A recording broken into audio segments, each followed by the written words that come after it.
Welcome to my nursing app.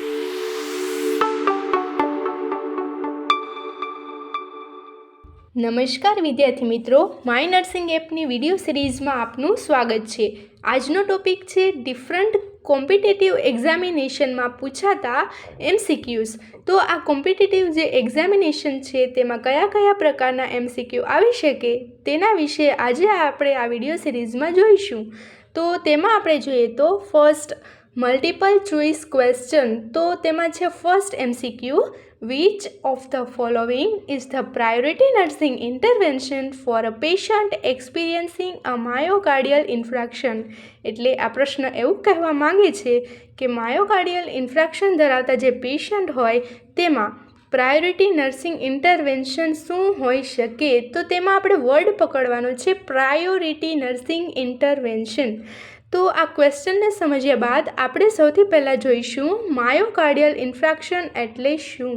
તો માયોકાર્ડિયલ ઇન્ફ્રેક્શન એ એવી condition છે કે જ્યારે હાર્ટના જે મસલ્સ હોય તેમાં બ્લડ સપ્લાય કરતી જે બ્લડ વેસલ્સ હોય તે બ્લડ વેસલ્સમાં કોઈ પણ કારણસર પ્લેકનું ફોર્મેશન થવાના કારણે એ બ્લડ વેસલ્સ એ નેરો થાય છે. હવે આ બ્લડ વેસલ્સ એ નેરો થવાના કારણે હાર્ટના જે મસલ્સ હોય તેમાં બ્લડ સપ્લાય એ પ્રોપરલી પહોંચી શકતું નથી, એટલે કે ઇનએડિક્યુએટ અમાઉન્ટમાં બ્લડ તથા ઓક્સિજન એ હાર્ટના મસલ્સને મળે છે. આ ઇનએડિક્યુએટ અમાઉન્ટમાં બ્લડ તથા ઓક્સિજન સપ્લાય થવાના કારણે હાર્ટ મસલ્સના જે સેલ્સ હોય તે ડેમેજ થાય છે. આ સેલ્સ તથા મસલ્સ એ ડેમેજ થવાના કારણે હાર્ટ મસલ્સ એ પ્રોપરલી રીતે ફંક્શન કરી શકતા નથી અને માયોકાર્ડિયલ ઇન્ફ્રેક્શનની કન્ડિશન અરાઇઝ થાય છે.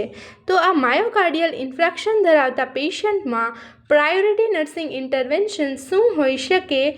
તો તેમાં આપણે ઓપ્શનમાં જોઈએ તો ફર્સ્ટ ઓપ્શન છે એટલે કે A morphine administration, B oxygen administration, C aspirin administration અને ડી આપેલું છે નાઇટ્રોગ્લિસરીન એડમિનિસ્ટ્રેશન.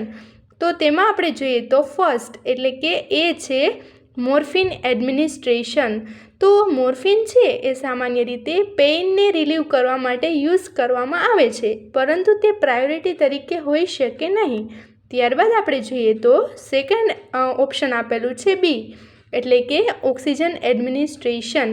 ઓક્સિજન છે એ સામાન્ય રીતે હાર્ટના મસલ્સને એડિક્યુએટ અમાઉન્ટમાં ઓક્સિજન સપ્લાય કરવા માટે પ્રોવાઈડ કરવામાં આવે છે અને ઓક્સિજન એ હાર્ટના મસલ્સના ફંક્શન અને સર્વાઈવ થવા માટે ક્રુશિયલ હોય છે.